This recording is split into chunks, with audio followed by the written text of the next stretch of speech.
Selamat pagi tuan-tuan dan puan-puan. Saya pengacara Haha TV di sini ingin menyampaikan sebuah kisah tentang Perang Dunia Kedua yang akan menggoncangkan minda anda. Baiklah, tuan di sebelah saya ini, mari saya ceritakan bagaimana Amerika Syarikat menjadi superhero dunia semasa Perang Dunia Pertama. Wah, superhero bukan Superman kan? Macam mana ini? Haha, tengah sini Amerika Syarikat ni mula-mula macam nak jadi penuntut sahaja.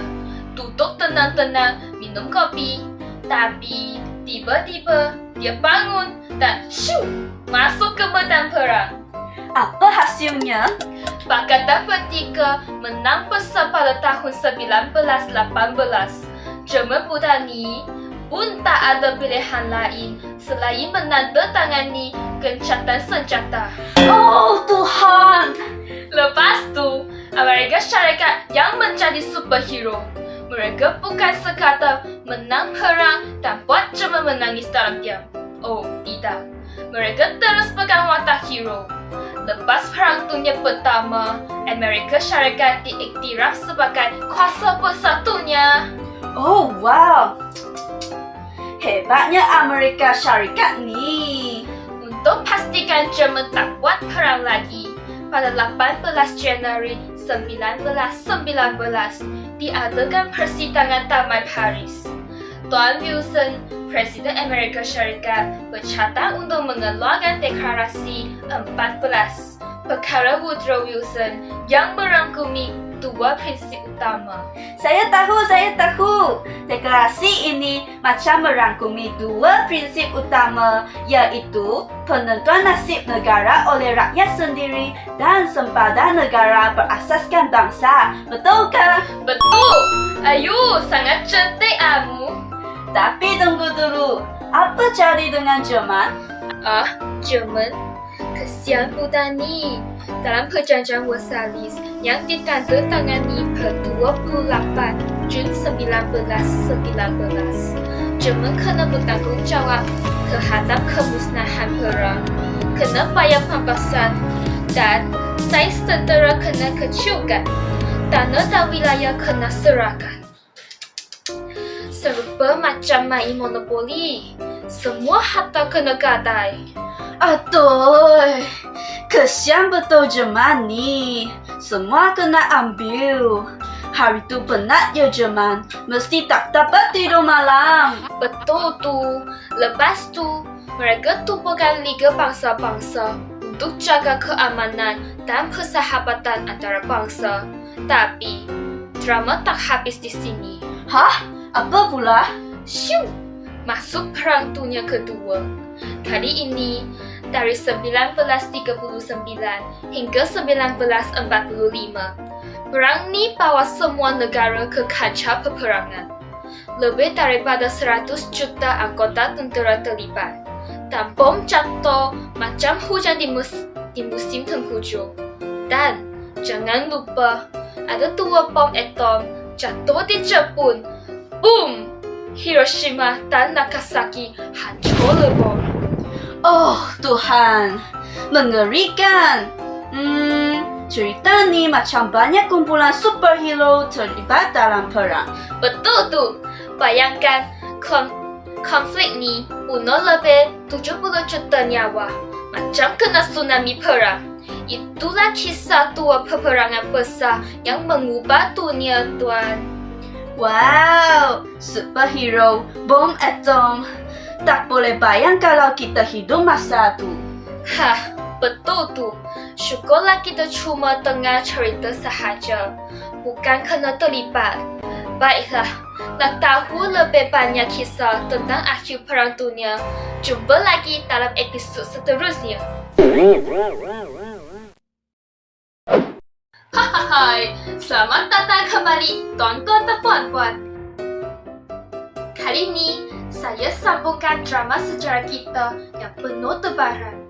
Mari kita teruskan cerita hebat ni tentang faktor tercetusnya Perang Dunia Kedua.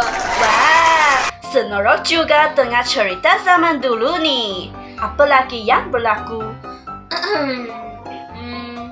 Baiklah, macam ni. Selepas perjanjian Versailles, Jerman ni macam budak yang rasa tak puas hati sebab dapat makan rendah dalam hujan. Mereka rasa perjanjian tu tak adil langsung. Hilang tanah jajahan, ekonomi pun merosot, inflasi melambung. Hai, serupa macam harga durian, tiba-tiba jadi harga emas. Ayoyo, kesian Jerman. Siapa lagi yang marah-marah ni?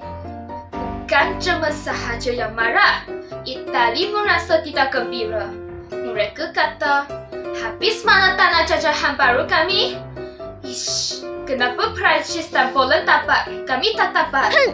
Itali ni memang merajuk. Terus balas dendam. Macam kisah cinta yang penuh drama pada zaman ni. Jangan main-main. Itali dan Jerman ni macam geng yang rasa terpinggir. Jadi, mereka buat apa? Mereka mula cari jalan sendiri. Penduduk Itali dan Jerman mengatakan gerakan politik radikal untuk mengatasi masalah kemerosotan ekonomi. Saya tahu. Lepas tu, Itali memuncul ideologi baharu iaitu Nazisme yang mengagungkan bangsa Jerman umpama kelas 4 Bugatti yang popular. You are right. Adolf Hitler dan Parti Nazi berjaya membentuk kerajaan di Jerman pada tahun 1933. Mereka budak yang berani. Mereka mengetepikan perjanjian Versailles, lalu membina angkatan tentera semula dan menduduki Rhineland semula. Jadi, Itali buat apa? Itali budak ni juga memuncul ideologi baharu, iaitu fasisme. Pemimpin mereka, Benito Mussolini, kata, tak kira individu, negara dulu. Itali pun terus serang Habsya dan Albania. Wow, hebatnya mereka. Tapi Hitler ni lebih ganas. Mereka nak jadi juara dunia, macam main Piala Dunia. Ayoyo, seram ni. Nampak macam Hitler ni memang tak main-main. Habis, Liga Bangsa-Bangsa buat apa? Liga Bangsa-Bangsa ni macam pengawas sekolah yang cuba jaga keamanan. Tapi sayangnya mereka macam pengawas yang lemah. Mereka cuba wujudkan kerjasama antara bangsa, tapi nak kuat-kuasakan perjanjian pun terkiau-kiau. Akhirnya, macam biasalah, geng ini gagal.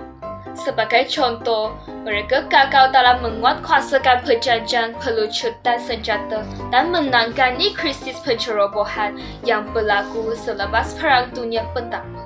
Aduh, pengawas sekolah saya macam harimau dan singa. Jadi, apa yang berlaku seterusnya? Nah, jika anda nak tahu lebih banyak kisah tentang bermulanya Perang Dunia Kedua, jumpa lagi dalam episod yang seterusnya.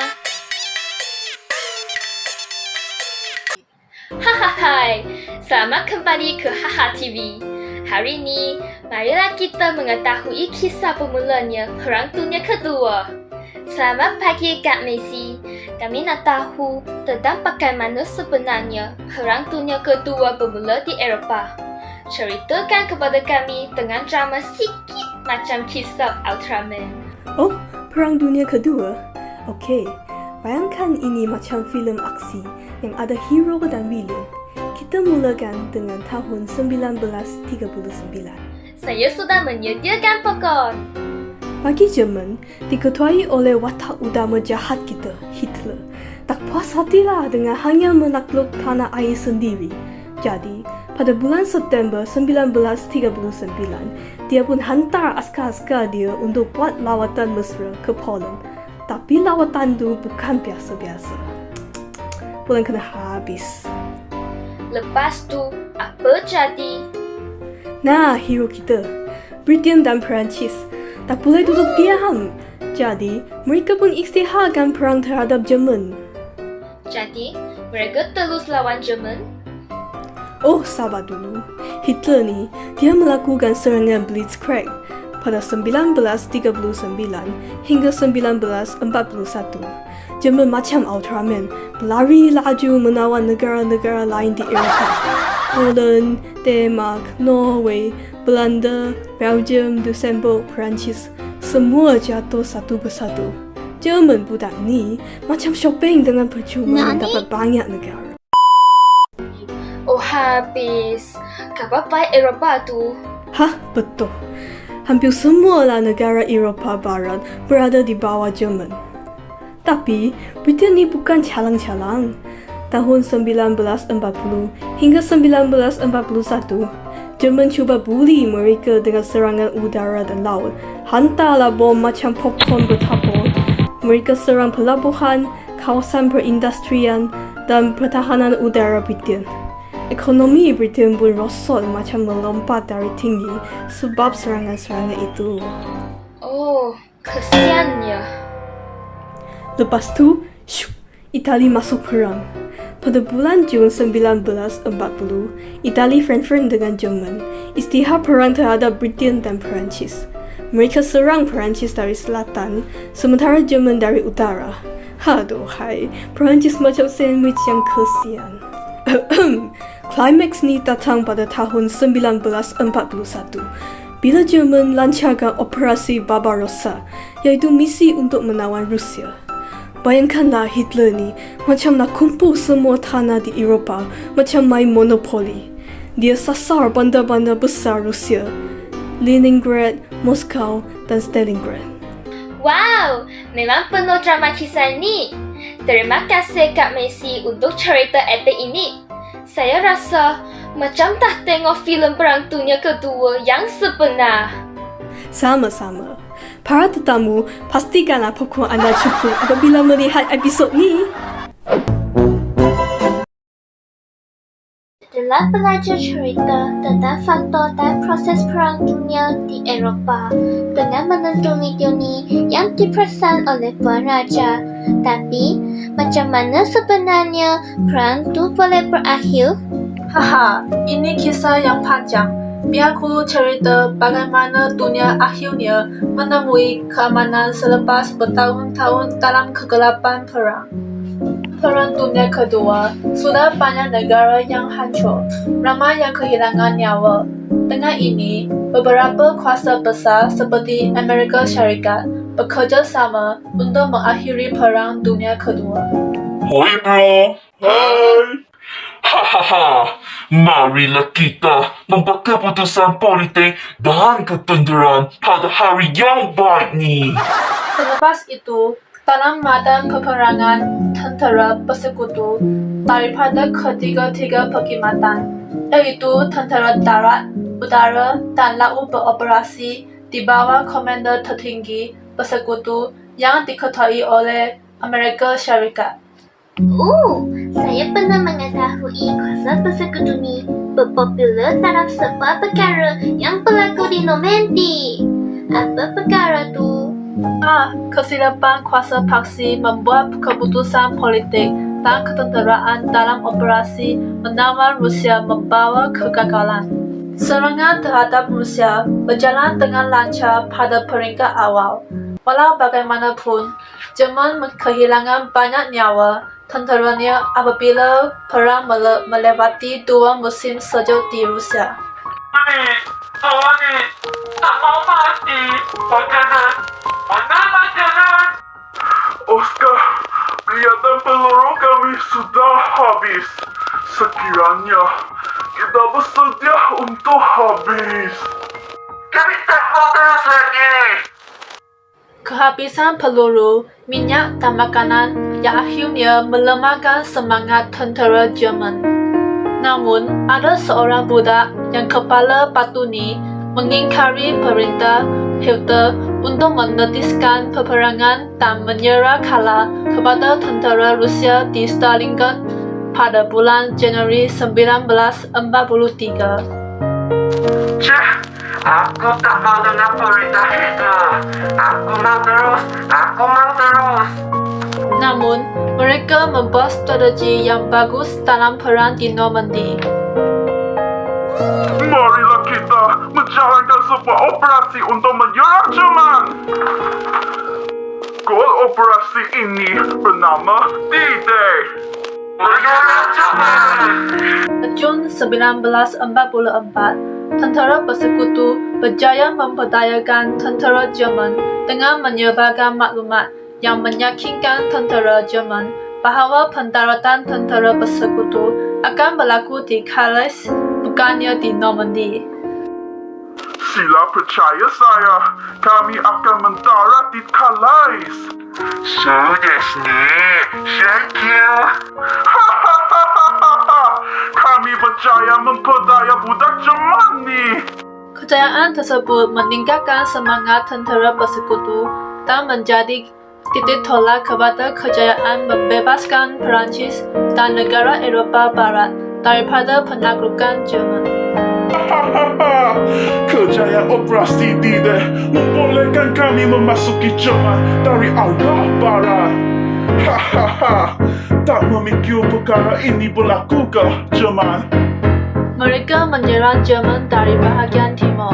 Kematian Hitler pada bulan April 1945 telah mengubah lanskap perang di Eropah. Okey, aku menandatangani perjanjian. Selepas itu, kejayaan tersebut sekaligus menamakan perang yang berlangsung selama 6 tahun di Eropah.